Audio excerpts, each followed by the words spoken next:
Olá, bem-vindos ao podcast Farmapodium. Já sabem que este é um espaço de partilha de experiências entre colegas farmacêuticos das mais variadas áreas e onde quer que se encontrem geograficamente. O meu convidado de hoje é o meu estimado colega João Rafael Gonçalves, que enquanto estudante de Ciências Farmacêuticas na Universidade do Algarve esteve sempre ligado ao associativismo, foi secretário, vice-presidente e presidente do NECIFARM, o Núcleo de Estudantes de Ciências Farmacêuticas. Teve também assento no Conselho Geral, enquanto representante dos alunos, coordenou o 33º Youth Science Meeting, um concurso de ciência que trouxe ao Algarve durante uma semana cerca de 100 jovens de 10 países diferentes, criou o projeto Mitose Ciência Sul, projeto de divulgação e comunicação de ciências para jovens do ensino secundário do país. Criou também o projeto de mentoria Prata da Casa Futuro de Ouro para alunos e ex-alunos do mestrado integrado de Ciências Farmacêuticas e mais recentemente criou também o grupo de trabalho na Ordem dos Farmacêuticos sobre a prática farmacêutica na Rede Nacional de Cuidados Continuados, na Rede Nacional de Cuidados Paliativos e nas estruturas residenciais para pessoas idosas, ou seja, os lares de terceira idade.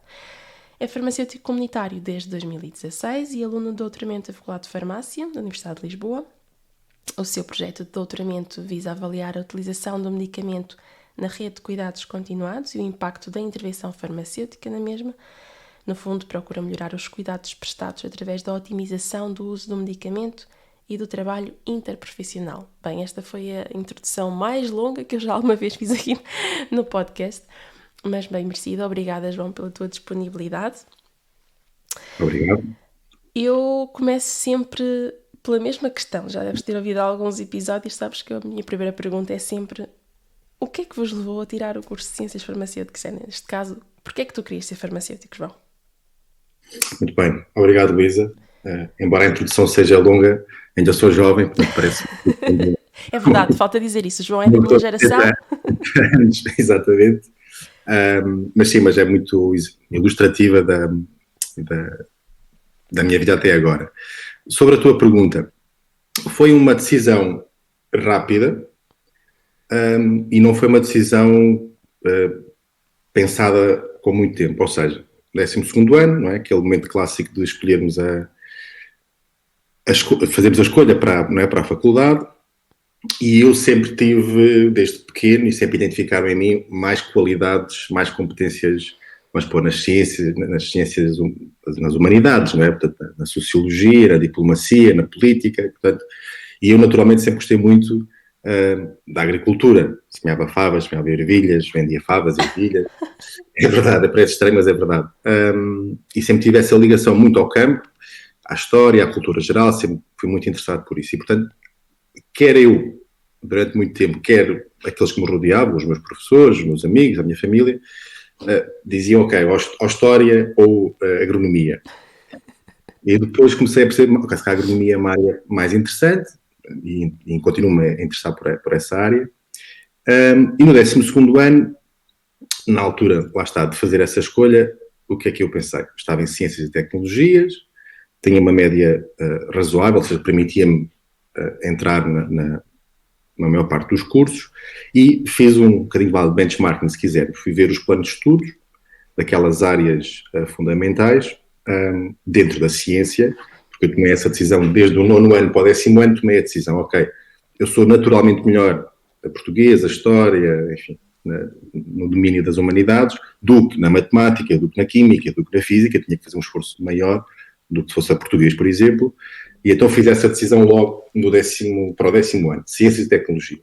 E no 12º ano para a faculdade, apliquei o mesmo raciocínio, ou seja, quero ir para uma área que me dê, por um lado, ou continue a dar uma bagagem científica, técnica, e que me permita também expandir ou utilizar as minhas capacidades naturais de comunicação, de interação social, a minha dimensão mais humanística, se quisermos. Então, olhando para os vários cursos, pensei, ok, se calhar ciências farmacêuticas será o mais indicado.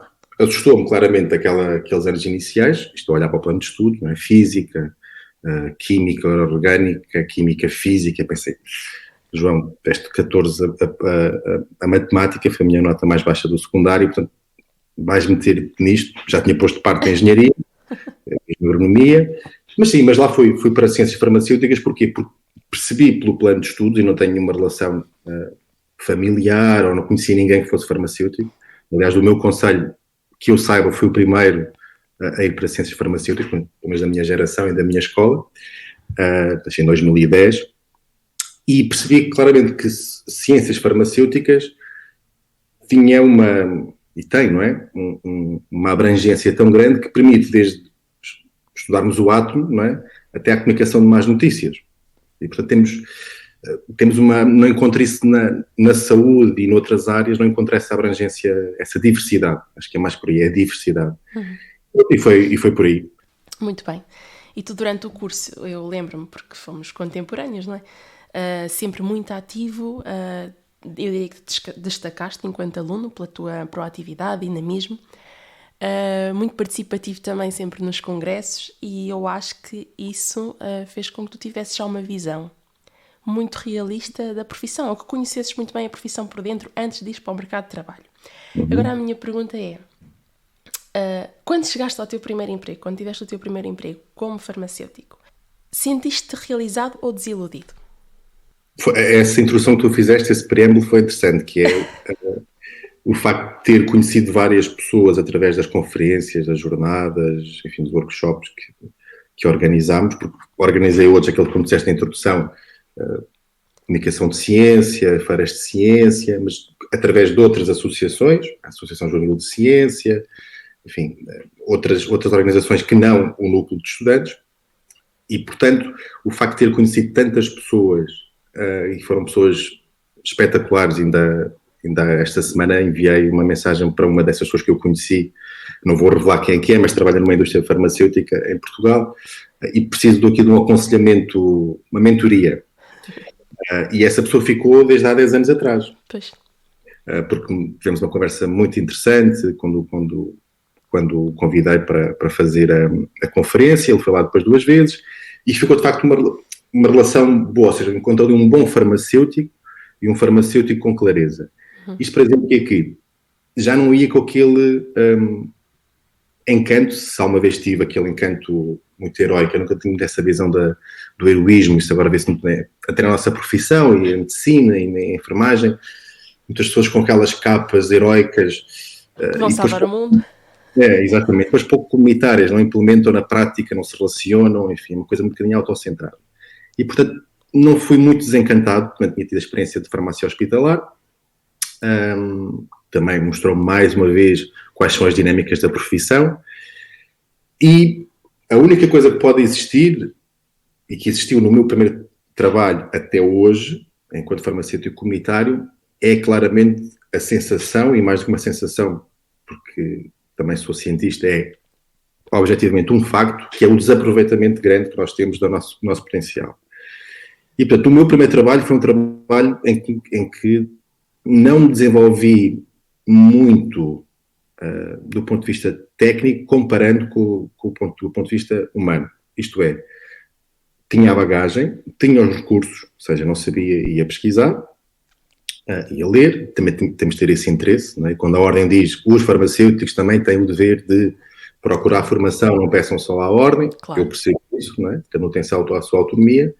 Eu desenvolvi-me muito, porquê? Porque fiz o meu primeiro estágio foi numa farmácia em Albufeira, que tinha acabado de abrir, e a nossa querida professora Isabel Ramalhinho, conhecendo as minhas dimensões diplomáticas, conhecia a colega que tinha aquela farmácia que tinha acabado de abrir, e disse, o João vai para lá para perceber. Do género, ela decidiu logo. Vou na frente, exatamente, vou com a lanterna na frente, o escoteirinho. E depois acabei por trabalhar noutra farmácia, que era num concelho ali ao lado, da Albufeira, foi uma farmácia em Pera, fica perto da Praia dos Salgados, para quem conhecer, do Algarve, que é da mesma proprietária. E é uma farmácia muito diferente da farmácia onde eu estagiei. Albufeira, perto da praia, temos 20%, 30% ou mais de pessoas, não é, de várias nacionalidades. Na outra farmácia também tinha isso, porque embora seja uma farmácia um bocadinho mais rural, temos, sobretudo no verão, muitos turistas. Durante o ano todo temos, muitos holandeses, muitos ingleses, muitos franceses, belgas que moram lá o ano todo. Pois. E, portanto, e ao mesmo tempo um sentido de farmácia, se quisermos, a antiga no bom sentido, que é uma relação muito próxima. Pessoas que vão lá, levam, olha, fiz aqui uns lições, está aqui para vocês. Está aqui o chá, levam o bolo, levam o bolo. E, portanto, respondendo à tua questão, não foi decepcionante, e consegui, lá está, desenvolver essas capacidades de comunicação interprofissional, porque era o único farmacêutico, eram mais duas técnicas, duas nossas colegas, a nossa diretora técnica andava entre uma farmácia e a outra, e elas, as minhas duas colegas técnicas, receberam muito bem, portanto, era um jovem farmacêutico de 24 anos, e, portanto, podia haver ali alguma sobranceria da minha parte, ou alguma reatividade da parte delas, mas não, todas as pessoas daquela aldeia, que não deixa de ser uma aldeia, foram sempre 5 estrelas, e não me senti desencantado. Continuo a sentir, que é desaproveitamento. E depois, em 2018, decides voltar à faculdade para iniciar um doutoramento, João. Porquê? O doutoramento tem aqui pelo menos duas grandes vertentes. Uma vertente operacional, digamos assim, que é o doutoramento é um processo difícil, não é? Longo, não é? E, portanto, pensei, bom, ainda não estou estabelecido em nenhum lado, não tenho família nem filhos, portanto, pessoas como tu, Luísa, não é? Tendo, sobretudo crianças, não é? Pequenas. É outra logística, não é? É outra logística e, portanto, tem um mérito... Mas olha, no meu caso foi assim, comecei a tirar o doutoramento depois de ter o meu filho, portanto... Mas é isso, também exatamente. é possível. Pessoas como tu, com o teu perfil, ainda dão mais valor, porque, de facto, é conjugar várias variáveis. Mas pronto, foi nesse sentido que é a fazer com mais vale fazer agora, não é? Porque exatamente, não é? E depois teve ali um bocadinho...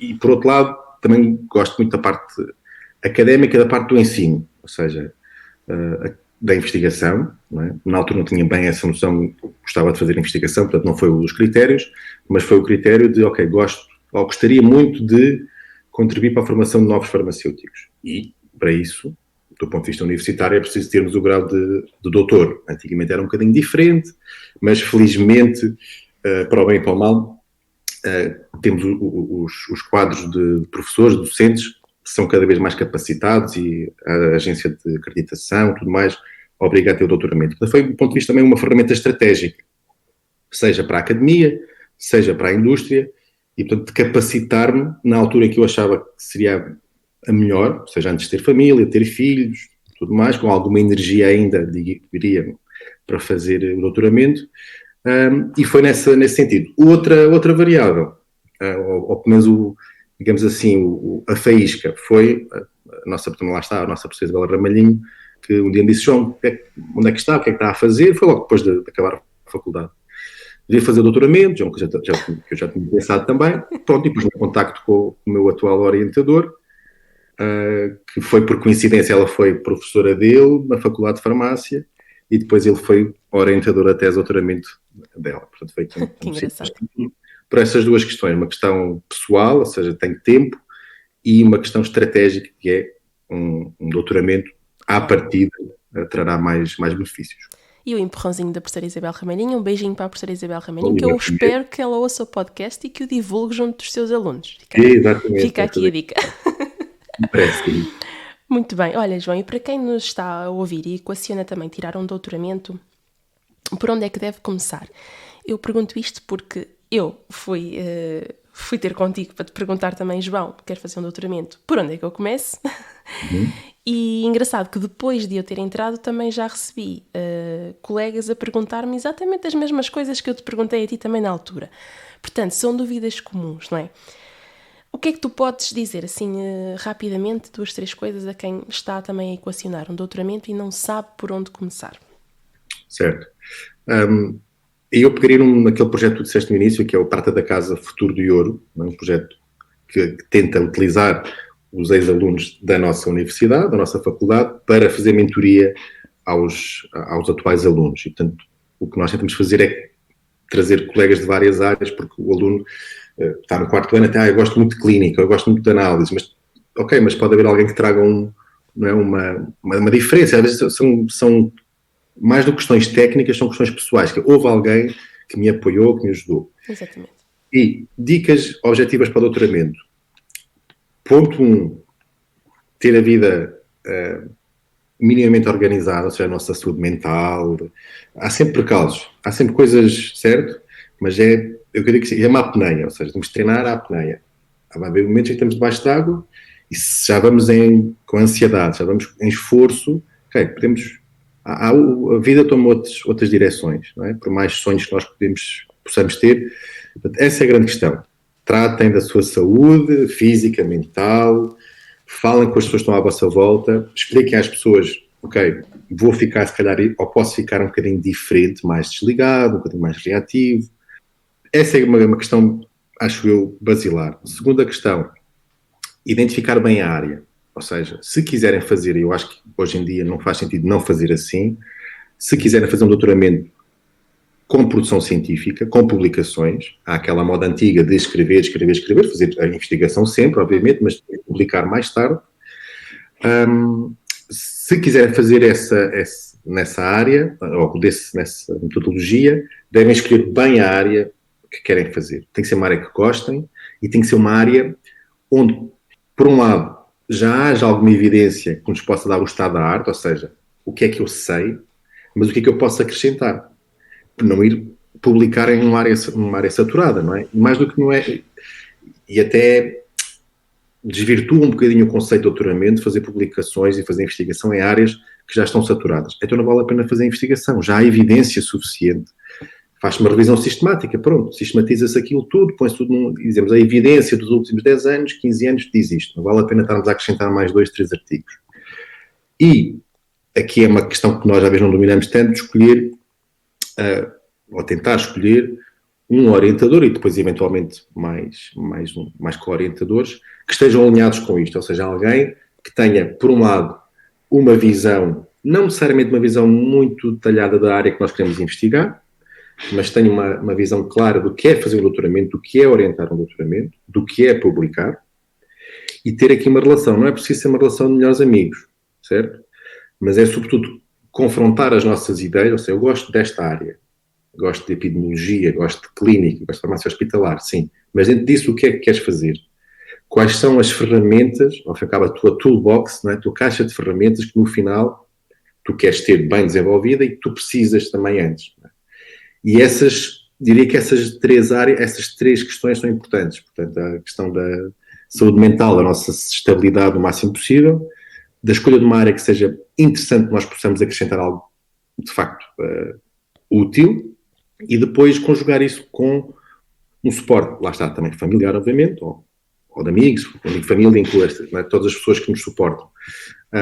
E com alguém, neste caso o orientador, alguém da parte académica, da academia, que seja um bom ouvinte e que seja um mentor, que nós sintamos confiança. Exato. E o orientador, obviamente, também tem que ser doutorado.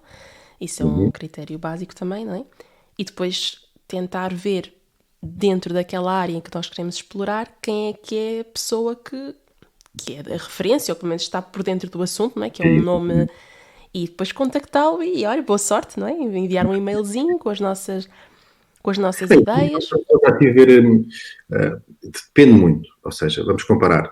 Se nós compararmos as nossas áreas, o nosso laboratório mas por assim, é o mundo, ou seja, são dados que nós utilizamos da utilização do medicamento, das percepções dos profissionais. Portanto, o nosso laboratório não é como nossos colegas que trabalham em tecnologia ou que trabalham em química orgânica, química física ou em fitoterapia, não é? São trabalhos diferentes, é um laboratório na verdadeira acessão, na verdadeira definição, não é? E isso faz diferença depois na escolha do nosso orientador, da pessoa que nos está a orientar. E na escolha das ferramentas. Ou seja, o que é que eu... Mas, sobretudo, eu acho que o grande ponto é que pessoas, sem ser na academia, por exemplo, também, podem ser parceiras. Ou seja, onde é que eu quero escolher os dados? Se esse trabalho já for feito de antemão, não é? Eu vou dar um exemplo. Se ela quer trabalhar a gestão da dor na farmácia comunitária, não é?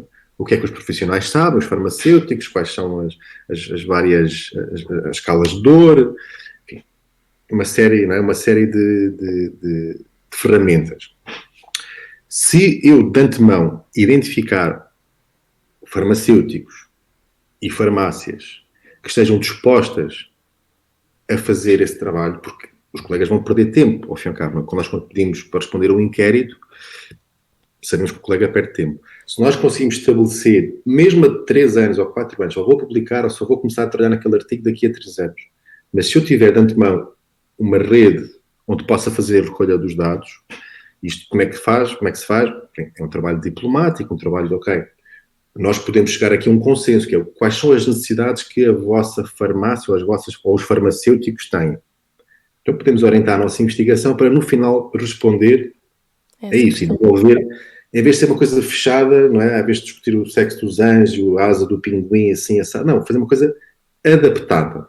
Eu acho que a investigação não deve responder, a investigação feita na academia, não deve responder estritamente às necessidades das empresas, acho que não, sou contra esses financiamentos que existem assim um bocadinho obscuros, entre aspas, de fazem doutoramentos, toma lá, dá cá, faz 3 anos, ainda há pouco tempo estava a falar com uma senhora que vai à farmácia, que é investigadora, e ela está contra um plano de doutoramento que existe por aí, que vai, ao fim e ao cabo, o que é que vai fazer? Vai doutorar chefes de serviço, enfermeiros, médicos, aquilo é caríssimo, e aquilo é dar o grau de doutor, que é para validar cientificamente aquela pessoa. Sim, ou as empresas fazem essa... mas isso eticamente é completamente reprovável. Acho que não é uma questão de opinião, não é? Eticamente é reprovável. Exatamente, não é? E não a academia tem que ser porosa, mas não tem que se interceptar necessariamente ou ficar, acho que me faço entender, nas mãos de... mas basicamente é isso, é identificar bem a área, estar tranquilo e identificar um tema que tenha, por um lado, já evidência, ou não, ou pode não ter evidência de todas, é uma coisa completamente nova. Agora, todo este trabalho de preparação e de reflexão sobre aquilo que queremos fazer e a abordagem que vamos... demora muito tempo, não é? No meu caso, eu posso dizer que eu comecei exatamente 1 ano antes de me candidatar, concretamente, não é? Começou todo este trabalho de preparação. E lá está, e não é só no meu caso, acredito que a maior parte dos alunos seja assim. Começaram muito antes a refletir sobre as coisas, a pensar, a fazer contactos, a desenhar o seu, não é? O seu projeto ali em linhas muito gerais, até depois realmente serem a candidatura ser aceita e começarem mesmo depois a trabalhar. Portanto, o período é muito tempo Não sei se temos tempo, mas só para dar o meu exemplo, a primeira vez que encontrei o meu orientador, tivemos quase 5 horas a conversar. Foi um pequeno almoço muito prolongado. Olha, esse orientador tem muita disponibilidade para os alunos, é um fantástico orientador. Foi no final de 2016, tinha começado o meu trabalho na farmácia comunitária, depois em dezembro encontramos, e pronto, e falei sobre o que é que eu gostaria de fazer, ou seja, porque a geria...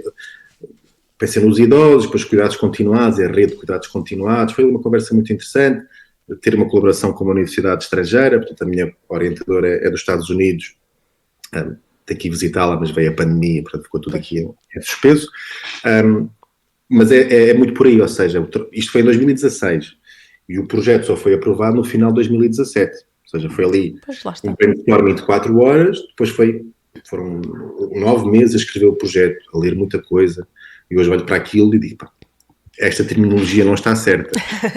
Não é? Já consigo perceber que há coisas que podem... Mas é normal. É normal, a evolução, é isso, exatamente. Mas de facto durou só para montar o projeto 1 ano. Claro, foi como aconteceu a mim. Olha, e tu continuaste a trabalhar como farmacêutico comunitário durante o doutoramento, não é? Ainda estás a trabalhar na farmácia? Sim, agora fiz uma pausa para escrever a introdução, enfim, fazer aquela introdução, metodologia, a conclusão, discussão, mas desde que iniciei o doutoramento só fiz pausas no total de 1 ano. Portanto, há 5, 6 anos, se contar mesmo com o dia em que foi aprovado, não é, o projeto de doutoramento, que foi no final de 2017, vou entregar agora no final a minha tese, agora em dezembro, por aí, mas sempre trabalhei, só fiz uma pausa há 1 ano e meio, há 2 anos, durante 6 meses, para dar aqui um avanço do doutoramento e para eu também descansar, lá está a questão da saúde mental, porque atravessei a pandemia como farmacêutico comunitário e portanto, também fazia horas noturnas porque tinha aulas, também orientava os alunos de mestrado, não queria destabilizar os horários da farmácia durante o dia Então fazia os fins de semana, fazia até à meia-noite, enfim, também é desgastante. E fiz agora uma pausa desde julho até agora para fechar este ciclo. Okay. Enfim, os artigos já estão publicados, já está tudo. Agora é só fazer aquela montagem só, como quem diz, né? Da introdução, a metodologia, a discussão, a conclusão, e no meio os resultados são os 5 artigos já publicados. Pois, eu ia-te perguntar isso, como é que foi conciliar um trabalho tão desgastante como a profissão de farmacêutico comunitário, ainda por cima na pandemia, com um doutoramento, né? Ainda por cima tu tiveste um doutoramento em que, como estavas a dizer há bocadinho, acho que foi em off, que antes de começarmos a gravar, fizeste questionários, estiveste muito no terreno, portanto, exigiu muito tempo dedicado ao teu projeto. Sentes que também tiveste, se calhar, também um bocadinho de sorte com a tua entidade empregadora, de que te deu alguma flexibilidade e algum espaço para tu conseguires conciliar? Eu aqui o que decidi logo foi fazer, ou seja, desde que sou farmacêutico, só trabalhei 1 ano full time. Ok. E, portanto, desde que comecei o doutoramento, pensei logo, ok, é melhor fazer part-time. Não significa necessariamente que eu tenha ido à farmácia todos os dias, sei lá, fazer as 20 horas por semana, 4 horas por dia. Havia semanas que não ia, mas depois fazia sábado e domingo, fazia turnos de 12 horas, não é? E, portanto, entrava muitas das vezes às 10 da manhã e só saía à meia-noite. Era desgastante. Mas desse ponto de vista, não, até por causa disso mesmo, para não estar sempre porque eu poderia eventualmente fazer um full time, depois pedir as exceções, mas isso causa muita entropia nos horários, causa muita entropia com tudo, ou seja, tem que estar a pedir aos colegas, tenho aqui alguém, um participante que eu consegui arranjar para fazer uma entrevista, mas ele só consegue de manhã. Imagina que eu trabalhava de manhã, tinha que pedir a alguém para trocar, então preferi desocupar, claro que para prejuízo do meu sono e da minha saúde, entre aspas, desocupar os dias e ficar com aquelas horas em que à partida não tinha os alunos de mestrado que estavam a orientar as teses, não tinha que fazer a recolha dos dados, não tinha que ir às unidades, não tinha que falar com as instituições para fazer a recolha dos dados, enfim, desocupar ao máximo as horas úteis, não é, do dia, e sobretudo dos dias úteis, e ocupar nos finais de dia, até à meia-noite, e nos fins de semana. Mas havia meses que era 100 horas, havia meses que era 60, mas fiz sempre 80 horas na farmácia comunitária, e havia dias. Enfim. Mas pronto, mas é possível, não é? É possível também conciliar com alguma organização, alguma flexibilidade. Sim. Pronto. Muito bem. Olha, eu tive aqui a dar uma vista de olhos nos artigos que tu já publicaste até agora. E houve um que me chamou a atenção e que eu imprimi e fiz questão de ler direitinho para ter agora aqui algumas perguntas para ti. Que foi este da percepção que os profissionais têm sobre o papel do farmacêutico, a importância do farmacêutico, não é?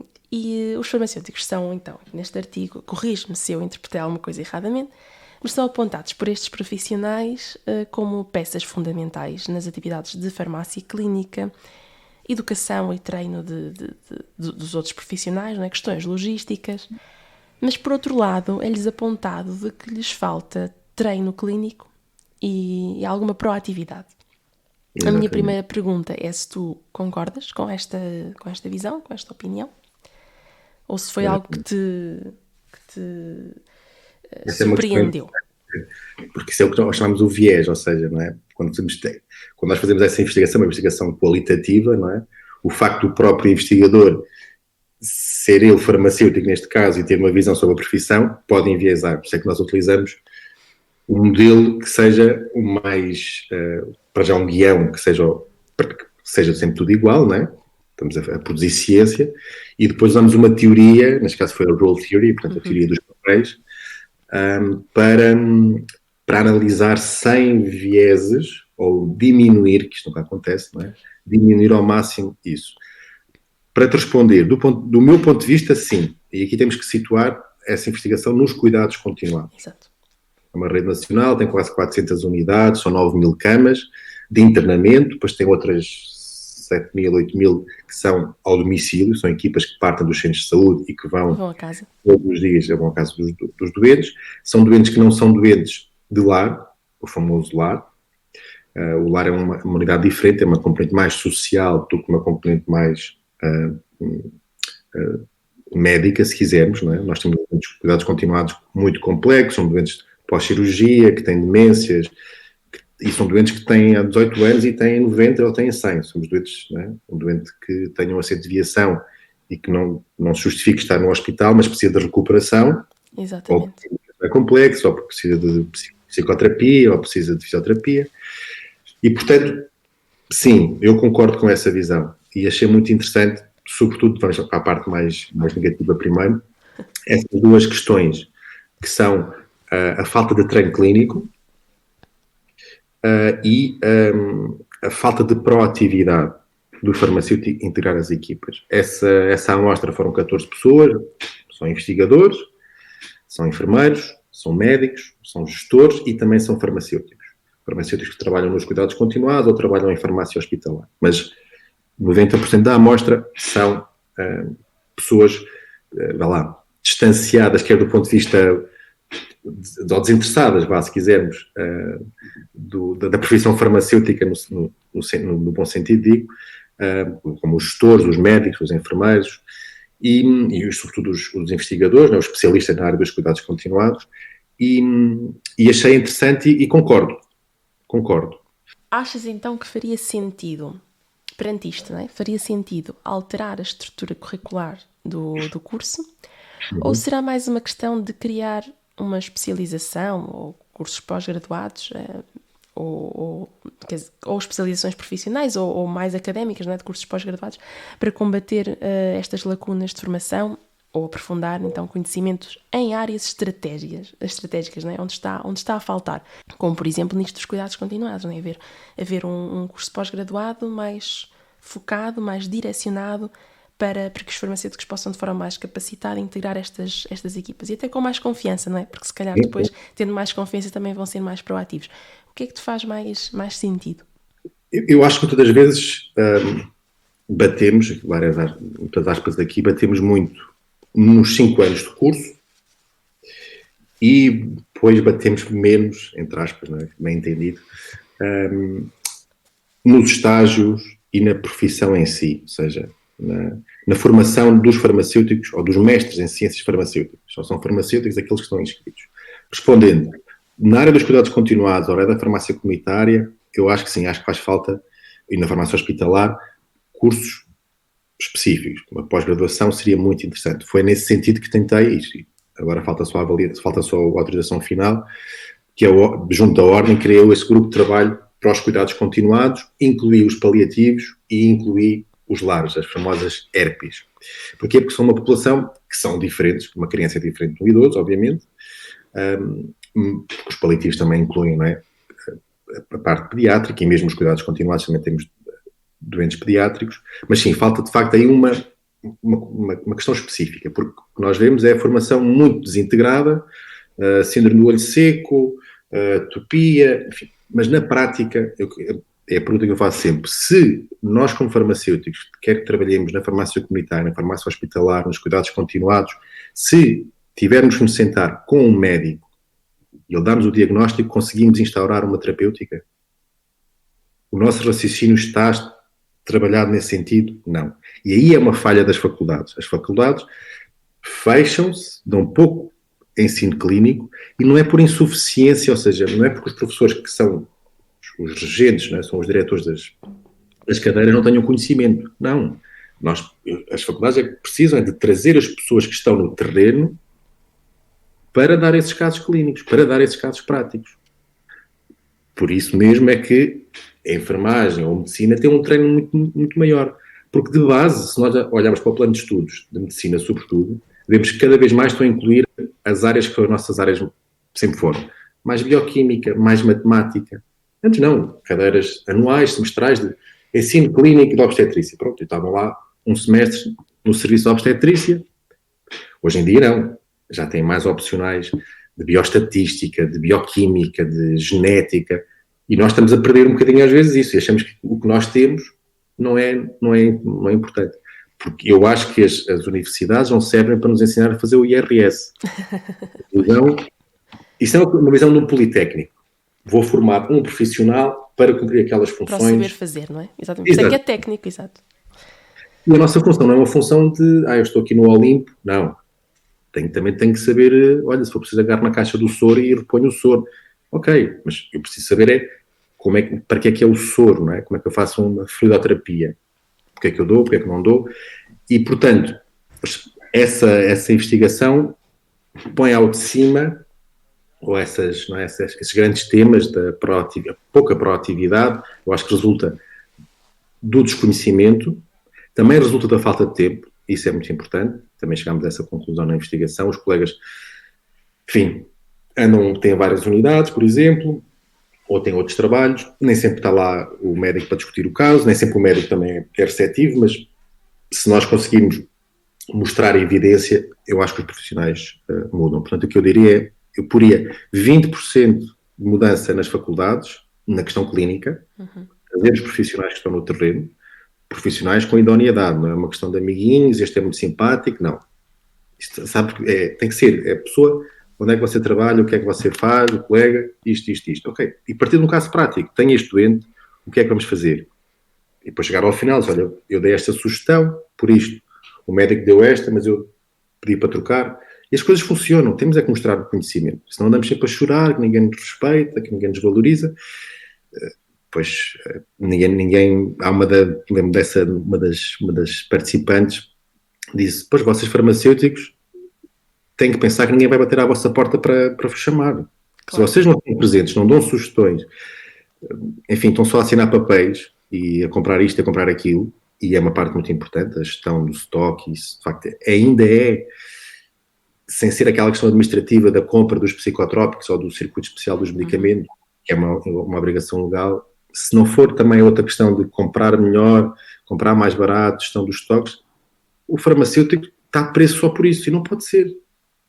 Porque na prática ninguém vai contratar um farmacêutico, mesmo que seja em part-time, que custe 1.000 euros, não é? Mas por assim, para fazer 20 horas por semana, não, mas 1.000 euros dá para comprar muitos medicamentos. Mas vão ter aqui, a enfermeira faz isso. Pois, mas não é só para comprar os medicamentos.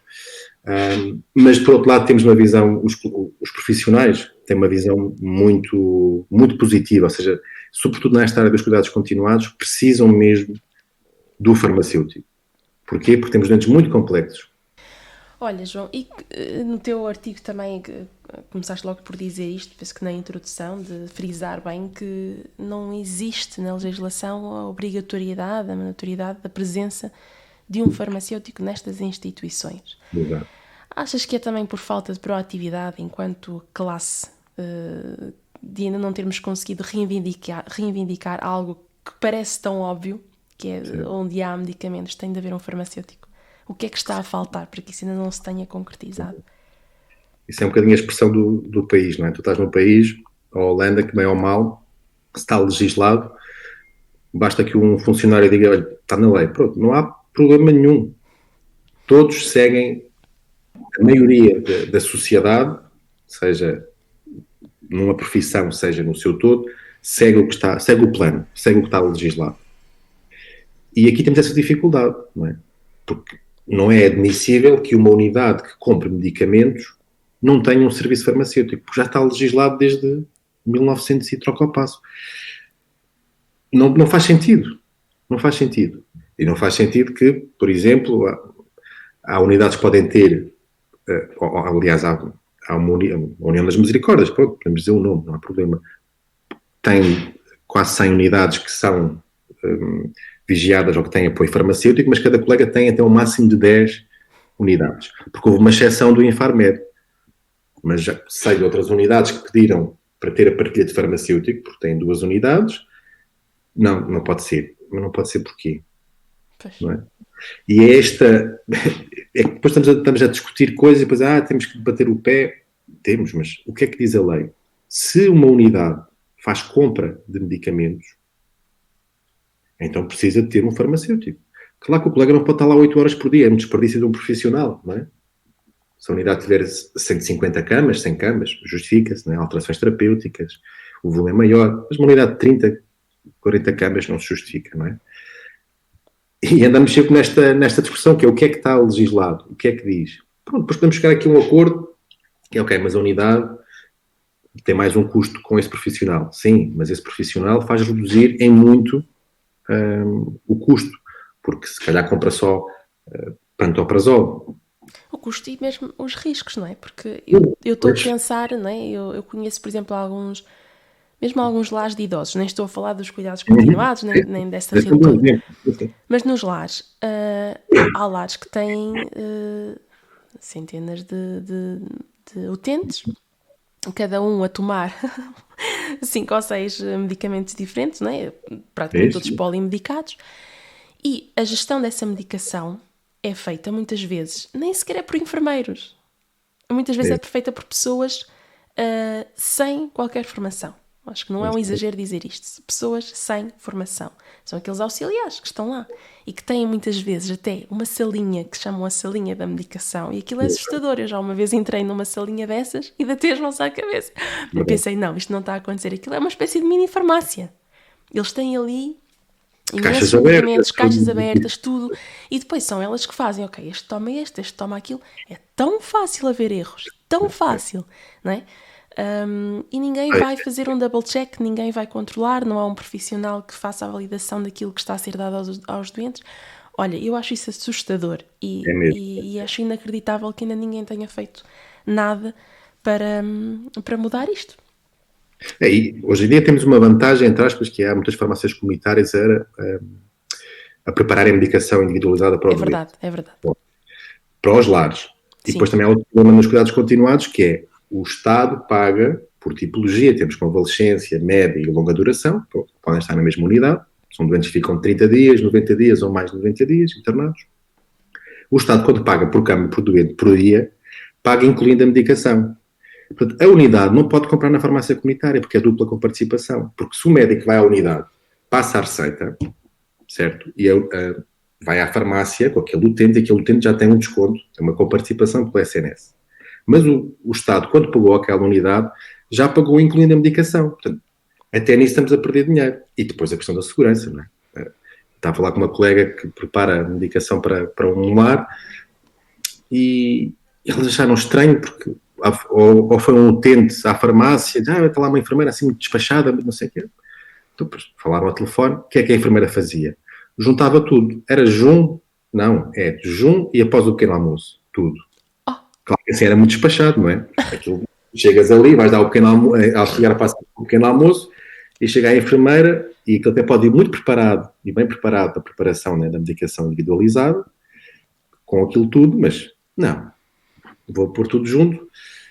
Ou estava lá com outra colega que ligou para uma unidade, porque tinha um ácido ibandrona, que é uma coisa para a osteoporose, ou para a osteopéria, e tem que ser feito com uma biodisponibilidade muito pequenina, portanto tem que ser feito em jejum, então uma vez por semana, não se pode sentar nem deitar para aumentar ao máximo a absorção, e estava prescrito ao almoço. E a colega liga para lá, fala com uma enfermeira, e disse, olha, temos que mudar isto para o domingo de manhã, antes do pequeno almoço, meia hora antes, o doente não se pode levantar, aquelas recomendações todas, e a enfermeira disse, não, está assim prescrito, é assim. Quer dizer, e também acontece da parte dos médicos, mas se vamos sempre para os conflitos, então aí estamos perdidos. Temos que ir para dar sugestões, criar laços com as pessoas. Lá está, não é ser melhor amigo, não.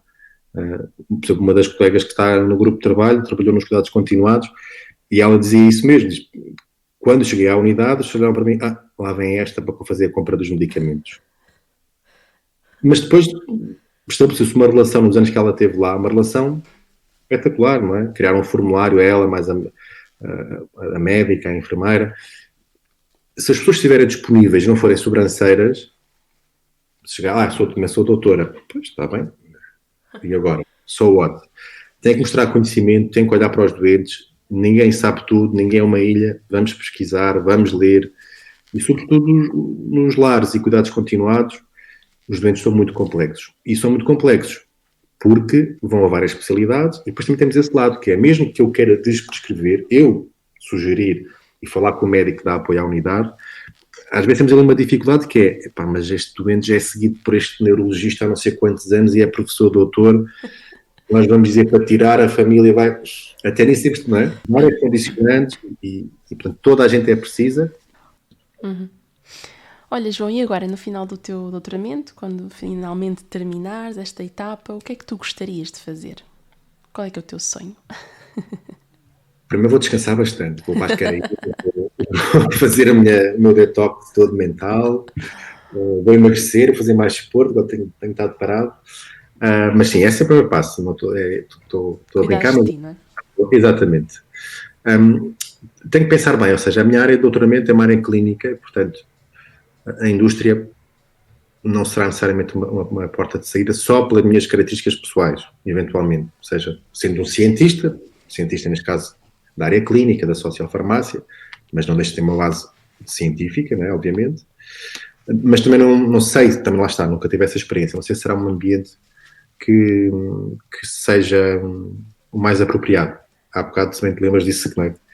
Que esta pessoa, que este farmacêutico que eu conhecia há 10 anos, que trabalha na indústria, e estou a preparar isso nesse sentido, que é falar com alguém que tem essa visão a 360 graus dentro da indústria, obviamente, para me dar algumas luzes. Olha por aqui, olha por ali. Este é um lado. O outro lado, a academia, de facto, o ensino é aquilo que eu gosto mais de fazer. Eu tive essa experiência com os alunos de mestrado, que orientava as teses de mestrado. As pessoas identificam-me com essa capacidade de ensinar, de mentoria. Gostaria muito de trabalhar nessa área do ensino e investigação, obviamente. E depois há outro lado, que são as organizações não governamentais ou governamentais, porque a área dos cuidados continuados está num crescendo. Então nós temos, sei lá, o EMS já tem há muitos anos um grupo de trabalho para isso, ou publica recomendações nessa área. E, portanto, a minha dimensão pessoal é uma dimensão comunitária, portanto, não deixo de ser farmacêutico comunitário, portanto, gostaria de estar numa organização que formasse outros profissionais, sobretudo de saúde, médicos, enfermeiros, farmacêuticos, e por outro lado fazer políticas em saúde, ou seja, não é? Utilizar este know-how bottom-up, não é? Portanto, tenho a noção desde a farmácia comunitária, desde aquela pessoa, claro que é uma experiência delimitada, sou só eu, não é? Mas já são vários anos, em vários sítios, e ao mesmo tempo tenho a experiência e as competências científicas, ainda sou um júnior, obviamente, não é? Como cientista, mas será orientado para aí, ou para a investigação, ou para as políticas profissionais. Gosto muito de política profissional, ou seja, desenvolvimento de novas competências. Muito bem. Olha, vamos passar para a nossa próxima rubrica. Sugestão cultural, João. Que sugestão é que tu nos queres deixar aqui hoje neste episódio? Eu gosto muito de ver documentários. Agora estava a ver, por exemplo, ontem comecei a ver um sobre os Sackler, que é uma família americana, que é dona de uma farmacêutica, e a propósito da questão da oxicodona. Já houve um utente que era jornalista de uma farmácia onde eu trabalhei que me disse isto aqui há muitos anos, já há 3 ou 4 anos, falou nessa família, porque eles fazem um trabalho em dois sentidos, são muito filantropos, financiam muitas orquestras, enfim, tem esse lado, não dão entrevistas, mas depois temos esta epidemia da oxicodona e por exemplo, há um documentário interessante que é o Pharmacist, que é sobre um farmacêutico americano. O filho morreu de overdose por oxicodona, e há muitas, passa a publicidade na Netflix, existem muitas, nem da área da literacia em saúde ou da saúde, existem muita informação, e tenho ido por aí na área da saúde, embora veja e ouça, né, outras coisas necessariamente. Muito bem, fica então essa sugestão. Próxima rubrica. Agora conta lá uma situação engraçada que tenha acontecido na farmácia comunitária. Ao longo destes, sei lá quantos anos é que tu já és farmacêutico comunitário? Desde 2008, depois de 7 anos. 7 anos, portanto já tens aí, já podias ter escrito um livro. Sim, normalmente há mais conflitos, parece que, não é? Mas há pessoas muito engraçadas, com anedotas e tudo mais. Sei lá, no primeiro trabalho, já como farmacêutico, entrou-me o senhor pela farmácia adentro e pede-me um Muftan. Aliás, foi no estágio, não foi no meu trabalho. Muftan. Fui lá atrás, porque estava lá a minha diretora técnica. Doutora, está aqui um senhor a pedir Muftan. Ele olha para mim, um jovenzinho, não sabe nada. Disse, olha, ela também não sabia. Eu volto para o balcão e disse, olha, desculpe, mas eu não percebo, meus colegas não percebem o que é o bufetão. Você não sabe nada, já volto. Era uma encomenda, estava a fazer uma encomenda para alguém. A fim de uns minutos entra, já com a crista um bocadinho mais em baixo, e diz, então o que é? É um telefast. Tem nada a ver, não? Às vezes há coisas que surgem no conflito. Uma vez, aí sim, no meu primeiro trabalho, entrou-me um senhor na farmácia, que era médico, pede um medicamento sujeito a receita médica. Não é nada especial, é uma vacina oral, mas que é sujeita a receita médica. E eu pergunto-lhe se tinha receita. Embora não fosse o perfil de segurança, até pode ser, porque pode causar algum choque. Pois, claro. Pronto. Mas tu sabias que ele era médico? Sabias que era ele disse, eu disse, mas aí não tem uma receita, não é? Porque era uma vacina oral para a amigdalite, enfim, para as infecções bacterianas do trato respiratório. E eu logo todo muito altivo, eu sou médico. Eu dou logo de costas, logo. E como ainda há duas dosagens, a pediátrica e a de adulto, eu vou lá atrás, pego nas duas caixas e quando volto, ele lança-me o cartão para cima era uma mesa, nós tínhamos uma mesa de fazer atendimento sentado, manda-me o cartão para cima da mesa e diz, sou médico e sou especialista. E nesta altura, estava a entrar na farmácia um senhor que ia lá, que tinha uma casa de férias lá no Algarve, que é psiquiatra. E eu digo-lhe assim, olha, se o senhor continuar assim, tem que pedir aqui ajuda ao seu colega. Ele vira-se para trás e diz, e trabalhamos no mesmo sítio, eu trabalhava no mesmo hospital, não era de estomatologia, o que se irritou comigo e o outro. Pronto, lá se cumprimentam, e eu pensei, o que é que eu fui dizer? Sim, parecia-me aquela coisa, não é? Já não tinha que envolver o outro era psiquiatra, mas estava tão irritado com ele, aquela altivez toda dele. Pronto, ele lá se sente, peço desculpa, pronto, teve razão, não sei o quê, lá brincávamos um bocadinho sobre aquilo, e eu disse, tem que falar com o seu colega psiquiatra, que você não está bem. Mas pronto, há pessoas sempre muito engraçadas, há assim, algumas histórias, não necessariamente sobre o atendimento, mas durante o atendimento, coisas que acontecem, e segredos que nos contam, enfim, coisas de muitas coisas que têm amantes, que não têm, o que é que acham, o que é que não acham, enfim, as pessoas são muito... Sim, dá para ler um livro. As pessoas confiam muito em nós, quando sentem confiança, de facto são... E isso é um ativo que nós temos que manter e temos que respeitar, porque isso é mais uma âncora para sermos farmacêuticos e para sermos melhores farmacêuticos. Sem dúvida. João, muito obrigada. Foi muito agradável falar contigo com tempo, não é? Porque eu sempre que falo contigo é assim, tudo muito rápido, porque estamos sempre os dois muito ocupados.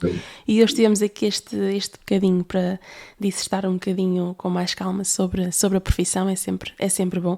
Da minha parte, obrigada pela tua disponibilidade para vires aqui ao podcast, mas também obrigada enquanto farmacêutica pelas tuas contribuições tão valiosas para a profissão, nomeadamente agora aquilo que acabaste de explicar aí desse grupo de trabalho que tenho a certeza que vai dar frutos e que vai ser tão útil a tantos profissionais. Obrigada por esse caminho que estás a trilhar e espero que tenham gostado. Nós vemo-nos não, vamos ouvir no próximo episódio, que é já para a semana.